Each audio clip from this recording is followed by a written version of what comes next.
స్తుతి మీ పరిస్థితులను ప్రభావితం చేస్తుంది. మీరు చేసే స్తుతి ఆరాధన మీ పరిస్థితులను, మీ కుటుంబంలో ఉన్న పరిస్థితులను, నీ జీవితంలో ఉన్న పరిస్థితులను, నీ ఉద్యోగంలో ఉన్న పరిస్థితులను, నీ సంఘములో ఉన్న పరిస్థితులను నీ స్తుతి ప్రభావితం చేస్తుంది. దేవునికి స్తోత్రం. అందుకే దావీదు అంటూ ఉంటారు. చదువుదాం 92వ కీర్తన గ్రంథం 1వ వచనాన్ని. ఒకరు నెమ్మదిగా నిదానంగా చదవడానికి ప్రయత్నించండి. 92:1 కీర్తనల గ్రంథం. యెహోవాను స్తుతించుట మంచిది. దేవునికి స్తోత్రం. హల్లెలూయా. ఏంటండి? యెహోవాను స్తుతించుట మంచిది. ఎవరిని? దేవుణ్ణి. మనం నమ్ముకుంటున్న మన దేవుణ్ణి స్తుతించటం మంచిది. కానీ ఈ రోజుల్లో ప్రజలు ఎలా ఉన్నా తెలుసా? మంచి పని చేయడానికి ఇష్టపడలేదండి. ఏం పట్టలేదు? మంచి పని చేయడానికి ఇష్టపడలేదు. చెడ్డ పని చేయడానికి ఇష్టపడతారు. అరే షాప్ దగ్గరికి వెళ్ళి పొగ కట్టికిరారా అంటే పిల్లలు పట్టి రావడానికి వెళ్తున్నారు. షాప్ దగ్గరికి వెళ్ళి సిగరెట్లు తీసుకురారా అంటే తీసుకురావడానికి వెళ్తున్నారు. అలాగే పెద్దవాళ్ళు ఈరోజు సినిమాకి వెళ్దాం అంటే సినిమాకి వెళ్ళిపోతున్నారు. ఈరోజు ప్రార్థన మానేసి ఫంక్షన్కి వెళ్ళిపోదాం అంటే ఫంక్షన్కి వెళ్ళిపోతున్నారు. అంటే మంచి పని చేయడానికి ఇష్టపడలేదు, కానీ చెడ్డ పనులు చేయడానికి చాలామంది ఆసక్తిని చూపుతున్నారు. అందుకే వారి పరిస్థితులు మారలేకపోతున్నాయి. దేవునికి స్తోత్రం. ఏమవట్లేదండి? పరిస్థితులు మారలేకపోతున్నాయి. దేవుని స్తుతించాలి. నిన్న మిమ్మల్ని ఇందాక ప్రార్థన చేయండి అని చెప్పాను. మీలో ఎంతమంది దేవుని స్తుతించారు? ఎంతమంది వెలుగెత్తి దేవుని స్తుతించారు? భక్తుడు అంటారు, నిన్ను స్తుతించడానికి నేను సిగ్గుపడను యేసయ్యా అని అంటాడు భక్తుడు. ఇందాక మీరు ఎంతమంది దేవుని స్తుతించారు? ఎంతమంది బిగ్గరగా మీ స్వరమెత్తి దేవుని స్తుతించగలిగారు? నేటికి నాటికి ఈ రోజుకి కూడా మీ పరిస్థితులు ఎక్కడేసినా ఆ గొంగలి ఎక్కడే ఉన్నట్టు మీ పరిస్థితులు ఉంటున్నాయంటే మీ స్తుతి దేవునికి మీరు అర్పించటం లేదు.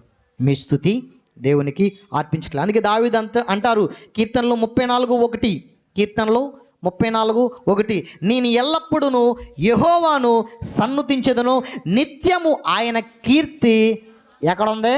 నా నోట ఉండెను. దేవునికి స్తోత్రం. ఎప్పుడంట? అప్పుడప్పుడు కాదు. Not only Tuesday, not only Friday, not only Wednesday, not only Sunday.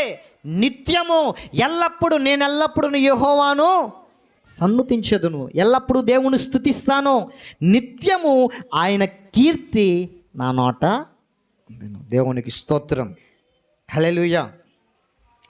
దావీదు గారు దేవుణ్ణి స్తుతిస్తూ ఉంటే ఆయన దేవుణ్ణి ఎలా స్తుతించారంటే తనను తాను మైమరిచిపోయి దేవుని స్తుతించాడు. తాను దేవునితో లీనమైపోయి దేవునిలో మమేకమైపోయి దేవుణ్ణి స్తుతించాడు. ఎవరండి? దావీదు గారు. అలా స్తుతిస్తున్నప్పుడు ఆయన శరీరం మీద వస్త్రాలు లేకపోవటం కూడా ఆయన గమనించలేకపోయాడు. దేవునికి స్తోత్రం. అంత మైమరిచిపోయి ఎవరిని స్తుతించారు? దేవుణ్ణి, తాను సృజించిన దేవుణ్ణి స్తుతించడం జరిగింది. ఈరోజు మీరు ఎలా ఉన్నారు? ఇందాక ఆరాధనలో మిమ్మల్ని మీరు మైమరిచిపోయి దేవుని స్తుతించారా?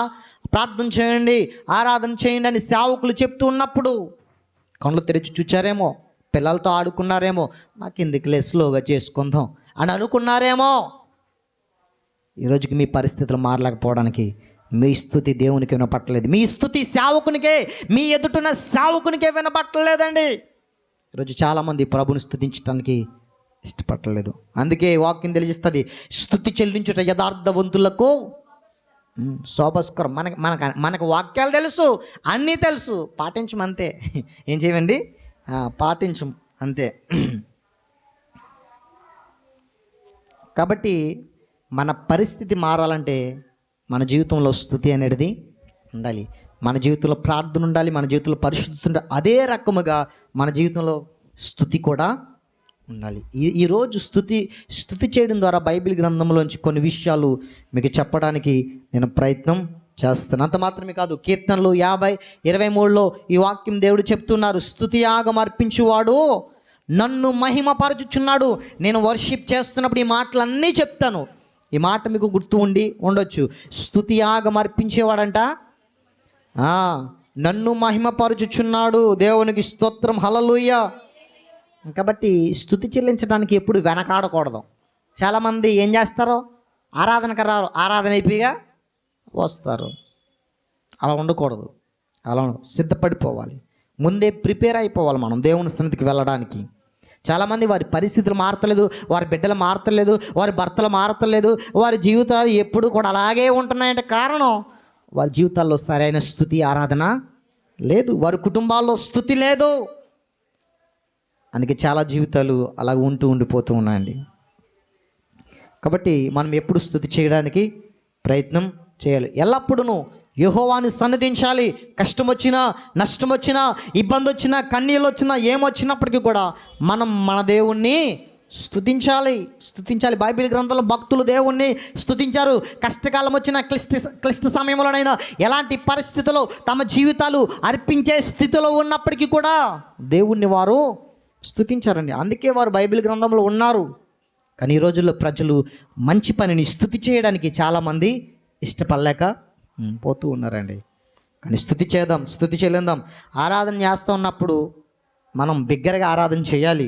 కొన్ని మందిరాలు చూడండి, నేను యూట్యూబ్లో చూస్తూ ఉంటాను, వారు ఎంతలా ఆరాధన చేస్తారంటే నిజంగా చాలా సంతోషం అని అనిపిస్తుంటుంది. కాబట్టి మనం కూడా ప్రభుని ఎలా ఆరాధన చేయాలి? మనస్ఫూర్తిగా, హృదయపూర్వకంగా ప్రభుని ఆరాధన చేయడానికి ప్రయత్నం చేయాలని మీకు అందరికీ